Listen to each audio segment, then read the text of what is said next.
The spring of 1940 was supposed to be quiet. After months of the so-called phony war, where British and French troops sat behind the Maginot Line while Hitler consolidated his Polish conquest, both sides seemed content to wait. Neville Chamberlain, Britain's Prime Minister, told the House of Commons on April 4, 1940, that Hitler had missed the bus by not attacking earlier. The newspapers printed it. People believed it. 3 days later, Germany invaded Denmark and Norway. But that was just the opening act. On May 10, 1940, the real catastrophe began. At dawn, German forces launched Fall Gelb Case Yellow, a massive offensive that sent 141 divisions crashing into Belgium, the Netherlands, and Luxembourg. The world had never seen anything like it. This wasn't the trench warfare of 1914. This was Blitzkrieg lightning war. Stuka dive bombers screamed out of the sky while panzer columns punched through defensive lines that military experts had sworn were impregnable. The Dutch army, considered well-trained and prepared, lasted 5 days. The Belgians held out for 18. Here's what made it so terrifying: the speed. In World War I, armies measured progress in yards per week. In May 1940, German mechanized units were covering 50 miles per day. French and British commanders were still thinking in terms of the last war, expecting weeks to reposition forces and establish new defensive lines. But by the time orders reached frontline units, the situation had already changed. Radio intercepts were obsolete before they could be decoded. Reconnaissance reports described German positions that had moved 20 meters by the time the report reached headquarters. The French had the Maginot Line, a supposedly invincible chain of fortifications along the German border. It had cost the equivalent of $3 billion in today's money. It was a masterpiece of military engineering, with underground railways, air-conditioned barracks, and retractable gun turrets. There was just one problem: it didn't extend along the Belgian border. The French High Command assumed the Ardennes forest was impossible to tanks. They were catastrophically wrong. On May 13, German Panzer divisions emerged from the Ardennes and crossed the Meuse River at Sedan, the same place where France had been defeated in 1870. History has a dark sense of humor. Within a week, German forces had driven a wedge between the British Expeditionary Force and the main French armies. The BEF, nearly 4,000 British and French troops, was being pushed toward the coast with their backs to the English Channel. In London, the War Office was receiving reports that read like horror stories. Entire divisions were out of contact. Supply lines had collapsed. Refugees clogged every road, making military movement nearly impossible. And across the Channel in Berlin, the champagne was already being poured. German intelligence reports estimated that Britain would sue for peace within 3 weeks of France's collapse, maybe 4. After all, what choice did they have? The British Army was about to be destroyed in France. The Royal Navy couldn't stop tanks, and Britain had neither the industrial capacity nor the manpower to stand against the Wehrmacht alone. Surrender wasn't just expected. It was considered inevitable by virtually every military analyst in Europe. Even some in London were quietly agreeing. Neville Chamberlain's government was collapsing even faster than France. On May 7th and 8th, Parliament held what became known as the Norway debate, a brutal post-mortem of Britain's failed campaign to prevent Germany's takeover of Norway. Conservative MP Leo Amery stood up and quoted Oliver Cromwell's words to the Long Parliament: "You have sat too long here for any good you have been doing. Depart, I say, and let us have done with you. In the name of God, go." The chamber erupted. When the vote came, Chamberlain's majority collapsed from over 200 to just 81. He'd won the vote but lost the confidence of Parliament. More importantly, he'd lost the confidence of the nation. But here's where it gets interesting. Chamberlain didn't want to resign. He tried to form a coalition government with Labour and the Liberals. They refused to serve under him. The 2 candidates to replace him were Lord Halifax, the Foreign Secretary, and Winston Churchill, First Lord of the Admiralty. Halifax was the establishment choice. Aristocratic, diplomatic, respected in the Foreign Office. Churchill was the maverick, brilliant but erratic, a former liberal who'd switched parties, a man who'd been blamed for the Gallipoli disaster in World War I and had spent the 1,930 seconds in political wilderness warning about Hitler, while everyone called him a warmonger. On May 9th, Chamberlain met with Halifax and Churchill to discuss who should succeed him. According to Churchill's own account, there was a long silence after Chamberlain asked Halifax if he would take the job. Halifax later wrote that he felt being in the House of Lords would make it impossible to lead a war government effectively. But historians have debated whether Halifax simply didn't want the responsibility of leading Britain through what looked like certain defeat. Sometimes the most important decisions in history are the ones not to act. So it fell to Churchill. At 6 p.m. on May 10, 1940, the exact same day Germany launched its Western offensive, King George V asked Churchill to form a government. Churchill was 65 years old. He later wrote, "I felt as if I were walking with destiny, and that all my past life had been but a preparation for this hour and for this trial." It sounds dramatic because it was dramatic. Britain was about to face the greatest crisis in its history, and the man now responsible for saving it had been considered a political has-been just a year earlier. Churchill immediately began forming his war cabinet. He kept Chamberlain as Lord President of the Council, partly to maintain Conservative Party unity, partly because Chamberlain still commanded loyalty among Tory MPs. He made Clement Attlee, the Labour leader, Lord Privy Seal. He brought in Halifax as Foreign Secretary. And critically, he appointed Labour's Ernest Bevenen as Minister of Labour, giving the trade unions a direct voice in government. This wasn't just political theatre. Churchill understood that if Britain was going to survive, it needed total national unity. Class divisions, party politics, social hierarchies, none of that could matter anymore. But even as Churchill was assembling his government on May 10th and 11th, the news from France was getting worse by the hour. The Dutch Queen had fled to London. The Belgian army was retreating on all fronts. French commanders were sending increasingly desperate messages about breakthrough after breakthrough. And in the back of everyone's mind was the same question. What happens when France falls? Because it was becoming clear that France would fall.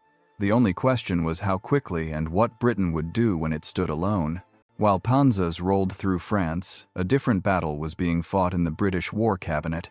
A battle over whether to fight at all. Between May 26th and May 28th, 1940, the five-member War Cabinet held 9 meetings that would determine not just Britain's fate, but the entire course of World War II. These weren't abstract policy discussions. These were brutal, exhausting arguments about national survival, and they came terrifyingly close to going the other way. Lord Halifax had a plan. On May 25th, Italy hadn't yet entered the war. Mussolini was waiting to see which side would win before committing. Halifax proposed that Britain approached Mussolini to mediate peace talks with Hitler. Not surrender exactly, Halifax was too sophisticated for that word, but a negotiated settlement. Perhaps Germany would accept something less than total victory if Britain acknowledged Germany's continental dominance. Perhaps Hitler would let Britain keep its empire in exchange for a free hand in Europe. Halifax argued this wasn't defeatism. It was realism. France was finished. The British army was trapped at Dunkirk. What was the point of fighting on when the situation was hopeless? Churchill exploded at the idea. He understood something Halifax didn't. There was no negotiating with Hitler. Any peace talks would begin with Britain in the weakest possible position, with its army destroyed and France fallen. Hitler would demand disarmament. He'd demand British neutrality while he consolidated control of Europe. He'd demand the Royal Navy be reduced or handed over. And once Britain agreed to negotiate from weakness, every concession would lead to another concession until independence meant nothing. Churchill told the War Cabinet on May 26th, "Nations which went down fighting rose again, but those which surrendered tamely were finished." The arguments went on for hours. Halifax kept pushing, kept insisting that exploring peace terms wasn't the same as surrender. Chamberlain, still recovering from cancer and exhausted, wavered between the two positions. Attlee and Arthur Greenwood, the Labour representatives, backed Churchill, but remained quiet. They were junior members in a Tory-dominated cabinet. The meetings were so intense that at one point Churchill left the room. Halifax later wrote in his diary that he'd considered resigning, which would have brought down the government and likely forced new negotiations. On May 28th, Churchill did something unprecedented. He called a meeting of the full cabinet, all 25 ministers, not just the inner war cabinet. He gave them an impassioned speech about fighting on, about never surrendering, about how Britain might go down but would go down fighting. According to records, the ministers cheered and banged the table. Churchill later wrote, "There occurred a demonstration which, considering the character of the gathering, 25 experienced politicians and parliament men, surprised me. Quite a few seemed to jump up from the table and came running to my chair, shouting and patting me on the back." This was the turning point. Halifax couldn't push for negotiations when the full cabinet was united behind Churchill.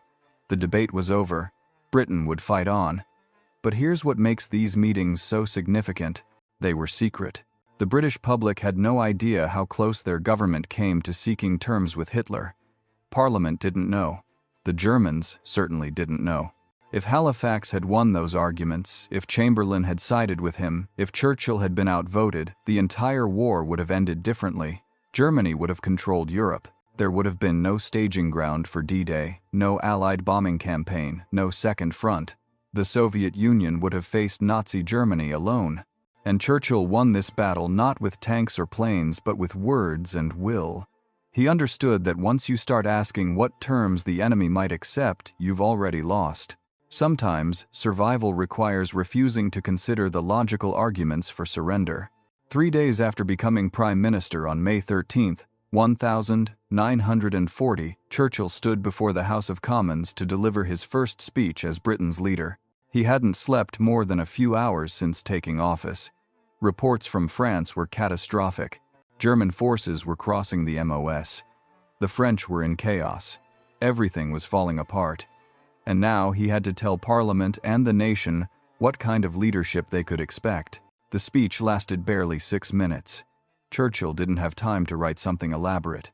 He'd scribbled notes during brief moments between crisis meetings, but those 6 minutes contained some of the most consequential words ever spoken in the English language. He began simply, "I have nothing to offer but blood, toil, tears, and sweat."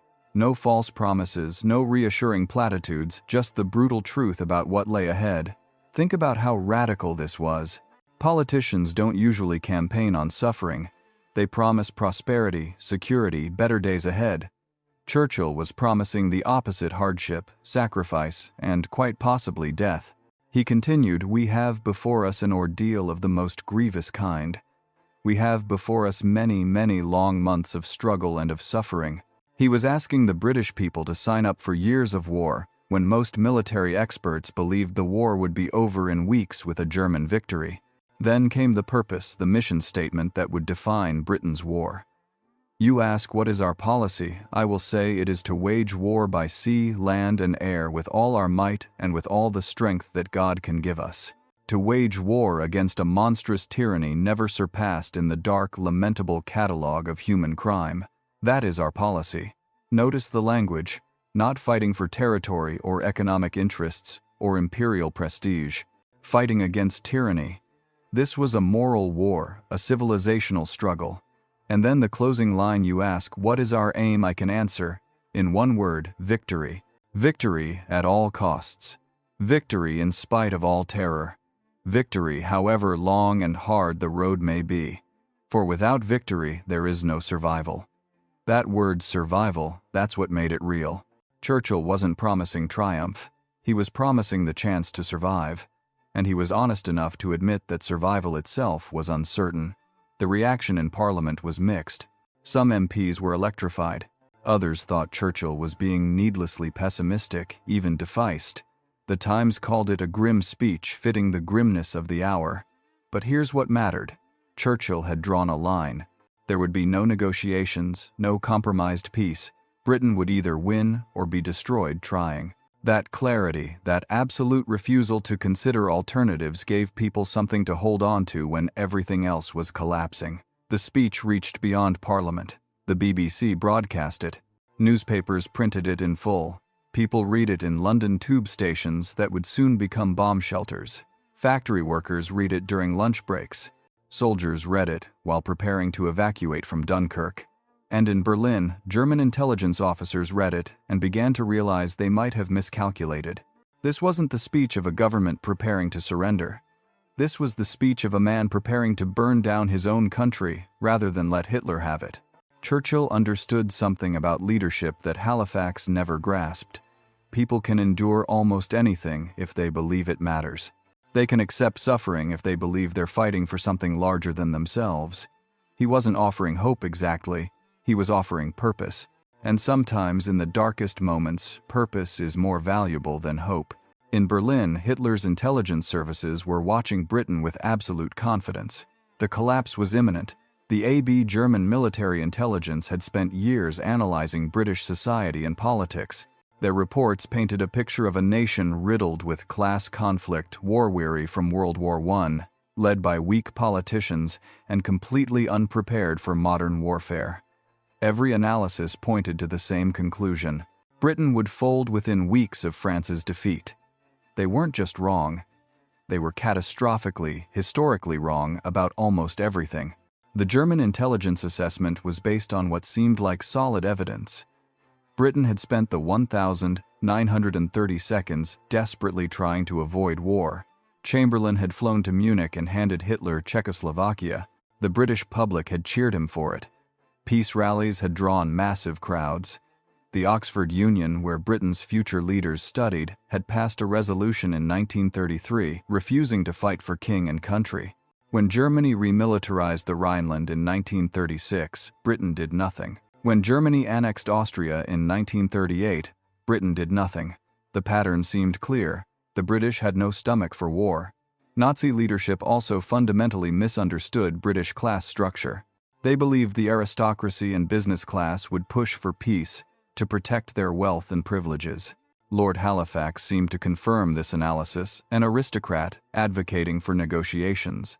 German intelligence reports noted that the British upper classes had social and economic ties to Germany. Many had visited Germany in the 1,930 seconds.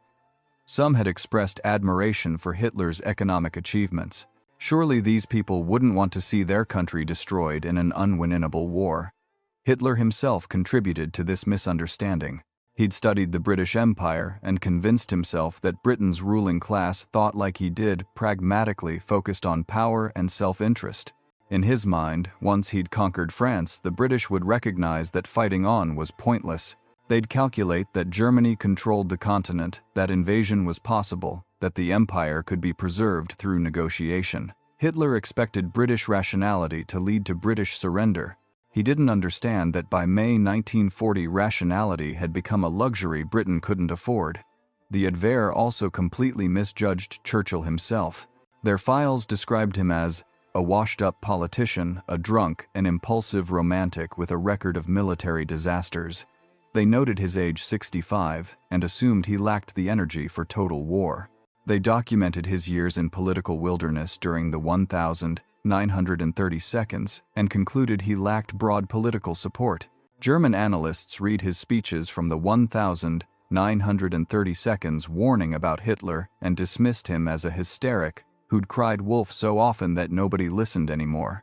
They saw all the evidence of Churchill's weaknesses and missed the evidence of his strengths. Here's what German intelligence failed to grasp. War changes people and nations. The Britain of May, 1,940, wasn't the Britain of Munich, 1,938. Chamberlain's appeasement had bought time for rearmament. Yes, but it had also done something more important. It had proven to the British people that Hitler couldn't be trusted. Every broken promise, every new aggression, every lie had educated the British public about what they were facing.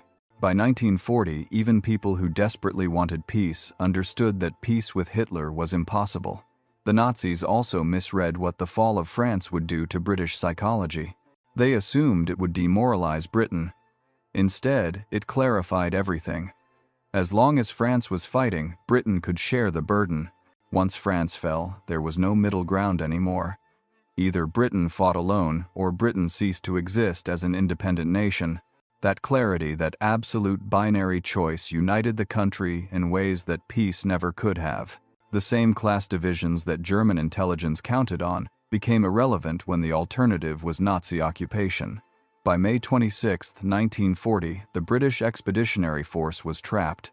Over 4,000 Allied troops, British, French, and Belgian, were pinned against the coast at Dunkirk with their backs to the English Channel. German Panzer divisions had them surrounded on 3 sides. The Luftwaffe controlled the skies. Every military professional who looked at the situation reached the same conclusion. The entire force was about to be annihilated or captured. It would be the worst military disaster in British history. General Alan Brooke, commanding the Ski Corps, wrote in his diary, "Nothing but a miracle can save the BF." Now the miracle had a code name, Operation Dynamo. Vice Admiral Bertram Ramsay, commanding from Dover Castle, was given an impossible task: evacuate as many troops as possible before the Germans closed the trap. The initial estimate was grimly modest. Maybe 4,500 men could be saved over 2 days before the position collapsed. The Royal Navy had about 40 destroyers available, plus various transport vessels. The math was brutal. Even working perfectly, the ships couldn't carry enough men fast enough. Then something unexpected happened. The German advance stopped. On May 24th, Hitler had ordered his Panzer divisions to halt their advance on Dunkirk. Historians still debate why. Göring had promised the Luftwaffe could destroy the trapped army from the air. Some generals wanted to preserve tanks for the push into southern France. Hitler may have believed that Britain would be more willing to negotiate if its army wasn't completely humiliated. Whatever the reason, the halt order gave the British 48 crucial hours to establish a defensive perimeter around Dunkirk. But even with the perimeter holding, the evacuation seemed impossible. Dunkirk's harbor had been heavily bombed. Large ships couldn't get close to the beaches. Troops were waiting in the dunes while German artillery pounded them. Ramsay made a desperate decision. He put out a call for small boats. Any vessel that could cross the channel was requested to sail to Dunkirk. Fishing boats, pleasure yachts, private sailboats, river ferries. One boat that made the crossing was the Tamzine, a 14-tons fishing boat that somehow evacuated 7 soldiers. The Sundowner, a private yacht, made multiple trips and brought back 130 men. Over 9 days from May 26th to June 4th, an armada of 933 vessels crossed the channel. About 700 were small boats. They fed troops from the beaches to the larger ships waiting in deeper water. German bombers attacked constantly. The RAF flew over 3,500 sorties, providing air cover, though soldiers on the beaches thought they'd been abandoned because most dogfights happened inland. 6 British destroyers were sunk. 19 were damaged. At least 200 of the small boats were destroyed or damaged. The sea was so thick with oil from torpedoed vessels that soldiers covered in it could barely climb aboard rescue ships. The final count shocked everyone. 3,826 Allied troops were evacuated. 1,9829 British and 1,97 French and Belgian. Instead of 4,500 men over 2 days, they'd saved over 300 inches, 9 days. The Germans had captured or killed about 6,800 Allied soldiers and taken 4,000 prisoners, but they'd expected to capture the entire force. General Georg von Küchler, commanding the German 18th Army, wrote that he was astonished so many had escaped. German military planners had been counting on those 4,000 prisoners as proof that Britain was defeated. But here's the thing: Dunkirk was still a military disaster. The British lost 6,800 troops killed, wounded, or captured. They left behind 2,472 artillery pieces, 2,000 motorcycles, 6,500 vehicles, and 7,600 tons of ammunition. The entire British Expeditionary Force's heavy equipment was gone. 11 fighter squadrons had been lost. Britain's army had been driven from the continent. Churchill himself told Parliament on June 4th, "We must be very careful not to assign to this deliverance the attributes of a victory. Wars are not won by evacuations." Yet Germany had expected total annihilation, and Britain had achieved miraculous survival. The propaganda value was immense. The story of the little boats became legend. The defensive perimeter had held against vastly superior forces, and most importantly, Britain still had an army. It would take years to re-equip and expand it, but the men had been saved. they would fight again. On June 4, 1940, the same day the last troops were evacuated from Dunkirk, Churchill stood in Parliament to deliver what would become the most famous speech of his career. He'd already given Parliament his blood, toil, tears, and sweat speech 3 weeks earlier. But that was before France had collapsed. Before Dunkirk, before Britain stood completely alone. Now he needed to do something far more difficult than promise sacrifice. He needed to transform a catastrophic military defeat into a reason to keep fighting. Churchill spent the first part of the speech explaining exactly what had happened in France. No sugarcoating, no propaganda. He walked Parliament through the German breakthrough, the encirclement, the desperate fighting retreat to the coast. He praised the RAF pilots who'd flown themselves to exhaustion, providing air cover. He acknowledged the French troops who'd held the perimeter so British soldiers could evacuate first. He gave them the military reality because you can't inspire people by lying to them. They needed to understand how bad things were before they could understand why continuing mattered. Then he addressed what everyone was thinking. We must be very careful not to assign to this deliverance the attributes of a victory. Wars are not won by evacuations. He refused to let people pretend Dunkirk was anything but a defeat. But then, and this is where his genius showed, he reframed what the defeat meant. Yes, Britain had lost the battle, but Britain hadn't lost the war.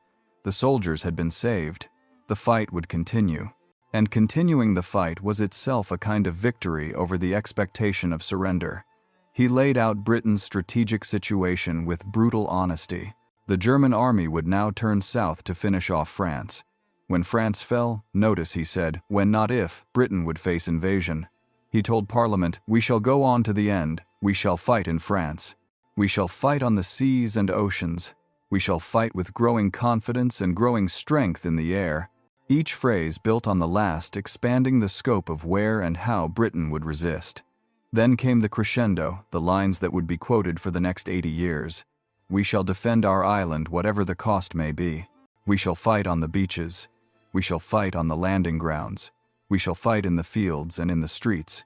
We shall fight in the hills. We shall never surrender." Notice the escalation from beaches to landing grounds to fields to streets to hills. Churchill was describing a fighting retreat into the interior of Britain itself. He was promising that even if Germany landed, even if they took the coasts, even if they reached London, the fight would continue until the last British soldier fell. And then, almost as an afterthought, he added the final line, "And if, which I do not for a moment believe, this island or a large part of it were subjugated and starving, then our empire beyond the seas, armed and guarded by the British fleet, would carry on the struggle until in God's good time, the new world with all its power and might steps forth to the rescue and the liberation of the old." This wasn't just about Britain anymore. This was about keeping any part of the free world alive until America could be convinced to enter the war. The speech worked on multiple levels. For the British public, it was a rallying cry that transformed humiliation into defiance. For Parliament, it was a clear statement that the government would never negotiate. For the Germans, who received full translations within hours, it was a shock. Where was the peace offer they'd been expecting? Where was the recognition that continuing was futile? Instead, Churchill was promising to fight street by street, house by house, until Britain was destroyed or Germany was defeated. In Berlin, the speech caused genuine confusion.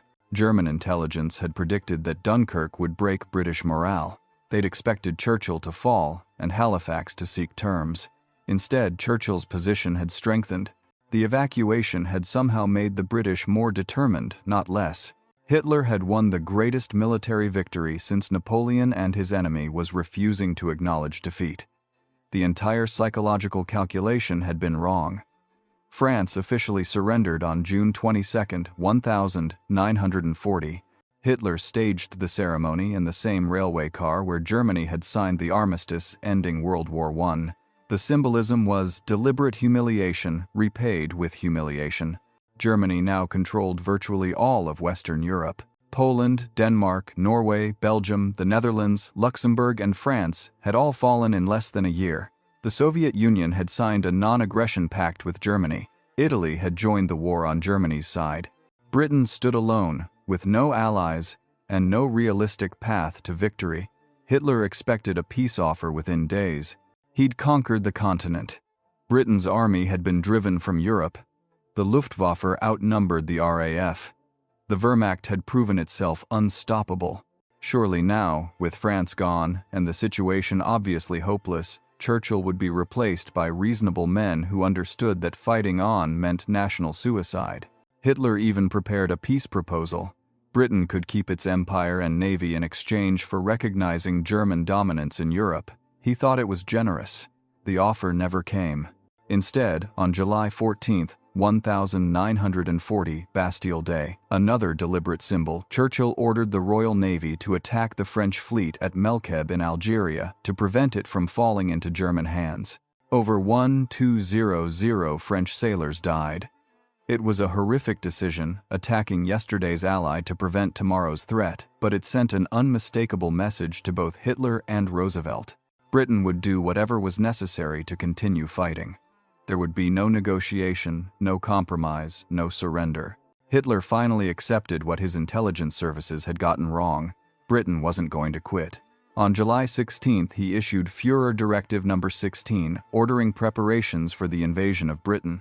Operation Sea Lion would land German troops on the southern English coast, but the invasion had a prerequisite. Germany needed air superiority. The Royal Navy was too powerful to challenge directly. But if the Luftwaffe could destroy the RAF, then German barges could cross the channel under air cover. Everything depended on winning the air battle. The Battle of Britain began in July 1940 and reached its peak in August and September. Düring threw everything at the RAF, attacking airfields, radar stations, aircraft factories. The fighting was desperate. Young RAF pilots were flying 4 or 5 missions per day. Some squadrons lost half their pilots in a week. Aircraft production couldn't keep up with losses. By early September, the RAF was on the verge of collapse. Fighter Command had lost 466 pilots killed or too wounded to fly. Training schools couldn't replace them fast enough. A few more weeks and the RAF would cease to exist as an effective fighting force. Then Hitler made a critical mistake. On September 7th, he ordered the Luftwaffe to shift from attacking RAF airfields to bombing London. The change was partly retaliation for an RAF raid on Berlin, partly an attempt to break British morale by terrorizing civilians, but it gave Fighter Command the breathing room it desperately needed. Airfields could be repaired. New pilots could be trained. Aircraft production could catch up. The Blitz was horrific for London. Over 4,000 civilians would die in the bombing campaign, but it saved the RAF. By the end of September, it was clear that Germany wasn't going to achieve air superiority. RAF fighters kept appearing no matter how many the Luftwaffe shot down. British radar systems gave them advanced warning that German commanders couldn't counter, and critically German pilots who bailed out over England became prisoners, while British pilots who survived could fly again the next day. On September 17th, Hitler postponed Operation Sea Lion indefinitely. He never officially canceled it, but everyone understood Britain wasn't going to be invaded. Churchill's speeches had proven more effective than anyone, including Churchill himself, had dared hope. Germany had won every military battle and lost the only war that mattered, the war of will. Britain hadn't defeated Germany, but Britain had survived long enough that defeating it was no longer possible. Hitler would turn east and invade the Soviet Union in 1941. Japan would attack Pearl Harbor, bringing America into the war. The alliance that would eventually defeat Germany was forming, but it only formed because Britain had refused to surrender when every rational calculation said surrender was inevitable. Those 3 weeks, in May 1940, when Halifax pushed for negotiations, when Churchill fought back, when the War Cabinet decided Britain would fight on those weeks, determined everything that followed. If Britain had sought terms, there would have been no Battle of Britain, no Blitz survival story, no inspiration for occupied Europe, no partnership with America, no D-Day. Churchill understood something that all the intelligence analysts and military experts missed. Sometimes refusing to lose is more important than having a plan to win. You survive first, you figure out victory later. And sometimes, just sometimes, survival is enough. Is